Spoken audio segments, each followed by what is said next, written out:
네, 안녕하십니까. 서울 동대문을 출신의 장경태 의원입니다. 더불어민주당 원내부대표와 전국청년당 위원장을 맡고 있습니다. 오늘 저희 청년당과 또 우리 청년단체 대표자 및 활동가들이 함께 이 자리에 선 이유는 청년 관련된 특단의 대책이 있어야 된다.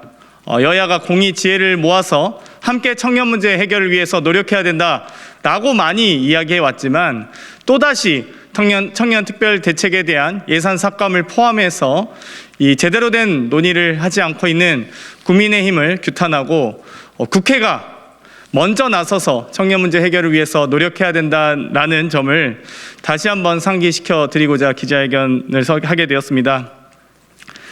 이번에 이 정부가 발표한 청년 특별 대책은 68개 사업 17조 9천억 정도 됩니다. 청년 문제 해결을 위해서는 아직 부족합니다. 그럼에도 불구하고 여야가 공히 노력해야 되는데도 불구하고 그렇지 못해서 대단히 안타깝게 생각하고요. 기자회견에 앞서 소개해 드리도록 하겠습니다. 먼저 백정록 사단법인 청년경제연구소 소장님 참석하셨습니다. 김민성 전국청년정책네트워크 사무국장님 참석하셨습니다. 김가원 민달팽이 유니온 사무국장님 참석하셨습니다. 정지수 사단법인 청년 김대중 간사 참석하셨습니다. 고우영 전국청년당 공보단장님 참석하셨습니다. 송민지 전국청년당 청소년분과위원장님 참석하셨습니다. 바로 기자회견 시작하도록 하겠습니다. 윤석열 후보와 국민의힘에게는 미래가 없습니다. 국민의힘 윤석열 후보가 지난주 18일 SBS D포럼 연설에서 청년 희망 만들기를 제시하며 더 많은 더 좋은 일자리 기회를 만들겠다고 약속했습니다. 청년을 정치적 이벤트 대상으로 소비하지 않겠다면서 청년을 정책 수혜자를 넘어 국정 파트너로 삼겠다고 말했습니다. 윤석열 후보에게 묻겠습니까? 그 말은 진심입니까? 윤석열 후보의 공언이 진심이라면 왜 국민의힘은 청년 예산을 없애기 위해 혈안이 되어 있습니까? 우리 청년은 일자리 문제와 자산 격차로 인한 불확실성 위험에 노출되어 있습니다. 이에 따라 정부는 청년 세대의 격차 해소와 미래 도약을 위한 지원을 위해 일자리, 주거, 복지, 교육, 참여 등 5개 분야에서 청년의 삶을 개선을 위해 예산안을 마련했습니다. 하지만 최근 국회 12개 상임위 예산 심사 결과를 살펴보면 국민의힘 소속 의원들은 청년 예산에 대한 대대적인 삭감을 주장한 것으로 파악됩니다. 앞에서는 청년을 위하겠다며 온갖 감언이설을 늘어놓는 국민의힘 의원들은 정작 예산심사에서는 청년 예산만을 꼭 집어 포퓰리즘과 성심성 예산으로 규정하며 대폭 삭감을 주장한 것입니다. 국민의힘 이준석 당대표는 청년다움을 벌써 이르신 겁니까? 미래 대한민국 청년 비전을 제시하겠다며 사회 완전만 확충을 주장하던 그 모습은 결국 쇼였던 겁니까? 국민의힘 의원들은 겉과 속이 다른 양두구육 형태로 우리 대한민국 청년들을 속일 수 있을 거라 자신하지 마십시오. 윤석열 후보는 청년들의 주거 안정을 위해 청년층 위주의 파격적 금융 지원을 나섰겠다고 말합니다. 하지만 국민의힘은 바로 그 청년층 주거 안정을 위한 청년 월세 지원 사업 예산 전액 삭감을 주장하며 청년들의 뒤통수를 치고 있습니다. 청년 창업 지원을 위한 창업 성공 패키지와 청년 격차 해소를 돕기 위한 디지털 격차 해소 예산, 제2, 제3의 오징어 게임을 탄생시킬 수 있는 차세대 융복합 콘텐츠 지원 사업 예산 등 우리 공동체의 미래와 희망이 담긴 예산들을 국민의힘 의원들은 모조리 부정당했습니다. 이들의 앞과 뒤가 다른 청년 정책을 보며 청년을 대선을 위한 일회용 부품 정도로 보고 있다는 것에 대해서 의심을 품지 않을 수 없습니다. 특히 이제 막 걸음마를 시작한 초보 정치인 윤석열 후보에게서 낡고 노회한 정치인의 구태의연한 술수와 공연부를 보게 될 줄 누가 상상이나 했겠습니까? 윤석열 후보와 국민의힘은 될성부른 청년을 지지하고 응원하지는 못할 망정 우리 청년들이 미처 싹을 틔우기도 전에 짓밟으려 하고 있습니다. 법과 제도를 활용해 청년의 발목을 붙잡으면서 해청 행위를 하고 있는 것입니다. 윤석열 후보는 오직 새치혀로만 청년을 위하겠다는 정치 쇼를 그만두기 바랍니다. 우리 청년에게는 청년의 말을 귀담아 들은 뒤 실질적 도움을 주는 실행이 필요합니다. 이를 위해서는 앞뒤가 똑같은 진정성 있는 태도가 전제되어야 합니다. 청년은 우리 공동체의 미래이자 희망입니다. 윤석열 후보와 국민의힘에게 청년은 거추장스러운 존재입니까? 그렇다면 윤석열 후보와 국민의힘에게는 미래가 없습니다. 청년의 위기와 그들이 지닌 불안감에 공감한다면 더는 청년 예산에 칼질을 하지 마십시오. 국회의원 아들이 부당하게 챙겨가는 50억 원을 푼돈이라고 말하면서 대한민국 900만 청년들에게 꼭 필요한 소중한 예산을 아깝게 생각하면 안 될 것입니다. 이상입니다. 네, 다음으로 연대 발언 청해 듣도록 하겠습니다. 먼저 전국청년정책네트워크의 김민성 사무국장님의 연대 발언 듣겠습니다.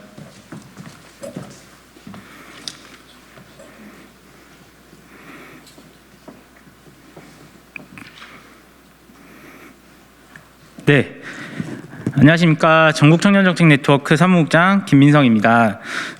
내년 대통령 선거를 앞두고 연일 정치권에서 청년을 말하고 있습니다. 청년의 목소리를 듣겠다, 청년이 체감하는 청년 정책을 만들겠다, 청년 정당을 만들겠다라고 하며 청년층의 지지를 호소하고 있습니다. 정치권에서 청년을 말하는 이유는 무엇입니까? 지금 청년이 겪고 있는 다양한 어려움을 듣고 어려움을 해결할 방안을 모색하고 청년 당사자의 참여를 통해 체감 있고 현실성 있는 청년 정책을 고민하기 위해서 청년을 말하고 있는 것 아닙니까? 지금의 청년은 고용 없는 저성장과 불확실한 미래, 커지는 양극화와 불평등, 생존을 위한 치열한 경쟁 속에서 있습니다. 이러한 상황 속 맞이한 포스트 코로나 시대에 청년이 우리 사회에 잘 연착륙하기 위해서는 더 구체적이고 섬세한 정책 논의가 필요합니다. 하지만 국회에서는 정작 청년 예산 전액 삭감, 감액이 논의되고 있습니다. 앞에서는 청년을 위한 이라고 말하면서 왜 다른 양면성을 보입니까? 우리 전국청년정책네트워크는 청년의 기본권과 참여, 다양한 지역 청년들과의 교류를 통한 의제 생산 활동을 하고 있습니다. 실제로 지역에서 만난 청년들이 체감하고 있었던 청년 사업 중 하나는 산업단지 중소기업 청년 교통비 지원 사업이었습니다. 특히 비수도권에서는 교통 인프라가 부족하기 때문에 교통 취약 지역에서 일하고 있는 청년 노동자에게 반가운 사업이기도 했습니다. 실제로 체감하고 있는 정책을 단순히 일몰 사업이기 때문에 혹은 단순 고용 및 퇴사 지표로만 판단해서는 안 됩니다. 오히려 왜 체감률이 높았는지 다른 요소와의 관계성을 파악해 더 안정적이고 지속 가능한 정책을 만들기 위한 노력이 진행되어야 합니다. 전액 감액을 한다면 청년에게 더욱 합리적인 근거와 대안을 제시해야 할 것입니다. 청년 정책을 총괄하고 조정하는 청년정책 조정실에 대한 지원도 강화되어야 합니다.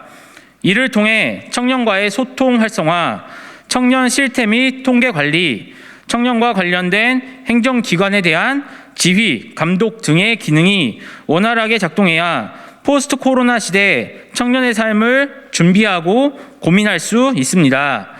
청년이 우리 사회를 만들어가는 미래 세대라고 하지만 이에 비해 전체적인 청년 예산의 비중은 그렇게 크지 않습니다. 오히려 증액하거나 다양하기 위한 논의가 되어야 합니다. 정치권에서 말하고 있는 청년 메시지가 일관성 있길 기대합니다. 청년 당사자 앞에서도 국회에서도 일관성 있는 정치를 하시기 바랍니다. 청년이 계속해서 정치를 걱정하지 않도록 스스로 일관성을 보여주십시오. 국회에서 보여주는 청년에 대한 일관성, 우리는 계속 주시하고 전국 청년들과 논의할 것입니다. 감사합니다. 네, 다음으로 김가원 민달팽이 유니온 사무국장님의 연대 발언 듣겠습니다.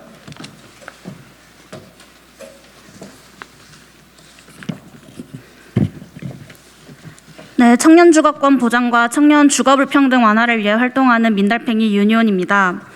코로나19가 강타한 2020년 부산을 시작으로 서울에서도 청년 월세 지원 정책이 시행되었고 이를 반기며 신청한 청년들은 무려 34,201명, 지원 규모인 5,000명보다 약 7배 가까이 많은 규모였습니다. 신청한 청년들의 평균 소득은 131만 6천 원, 평균 지출하고 있는 월세는 37만 3천 원이었고 보증금은 70.8%가 1천만 원 이하, 그리고 5명 중 1명은 무직이었습니다. 그러나 이 중 7분의 1인 단 5천 명만이 추첨을 통해 선정되어 월세 지원 정책을 이용할 수 있었습니다. 나머지 7분의 6에 해당하는 3만 명의 청년들, 그리고 미처 지원하지 못한 청년들이 겪고 있는 주거비 부담은 서울시가 미처 포용하지 못한 영역에서 그대로 방치되어 있습니다. 올해 서울시는 2만 명 정도로 지원 규모를 확대했으나 여전히 신청한 청년들 사이에는 추첨으로 뽑힌다는 사실에 허탈한 웃음을 짓곤 합니다. 왜 그런가요? 이것 말고는 어떠한 주거비 정책도 없으니까요. 이렇게 집값이 천정부지로 치솟고 있는 와중에 청년이 지금 당장 처해 있는 월세라는 무게를 함께 감당해 줄 정책 하나 제대로 마련되어 있지 않습니다. 국민의힘이 최근 들어 청년들을 자주 소환하고 있는 것을 알고 있습니다. 여러분들께 묻고 싶습니다. 당신들이 아는 청년은 과연 누구입니까? 우리는 영끌해서 한 달에 월세를 마련하고 당장의 공과금, 관리비, 어쩌면 2년 뒤에 또 오를지도 모를 보증금을 마련하기 위해 매일을 각계 전투하고 있습니다. 이 삶들을 그래도 숨통이 조금이나마 트일 수 있도록 돕는 아주 기본적인 주거비 지원 정책 하나 이제 겨우 마련하려는 와중에 이것을 선심성 정책이라고 호도하는 모습에 분노를 느낍니다.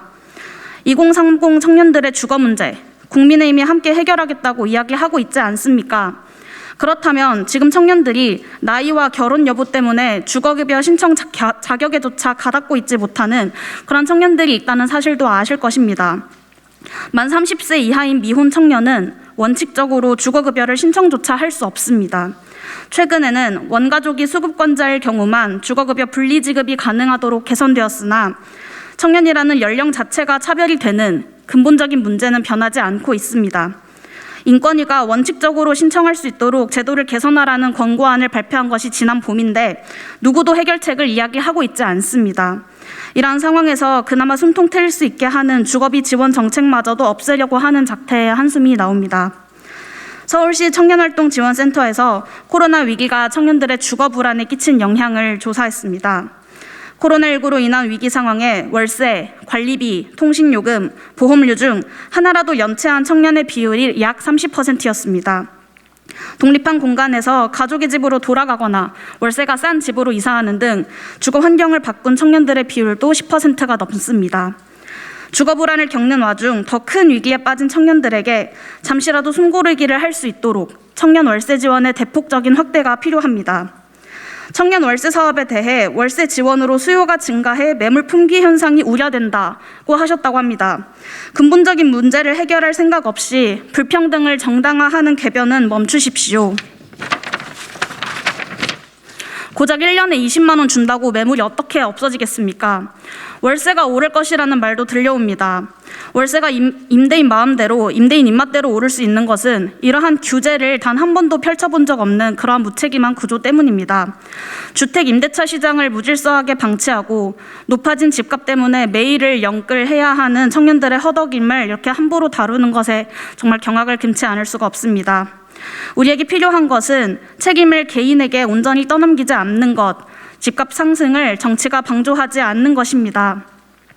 전월세 신고제로 월세를 올리지 못하니 관리비를 올리는 행태, 이러한 것들을 오히려 적극 적발하고 규제할 생각을 해야 하는 것 아닙니까?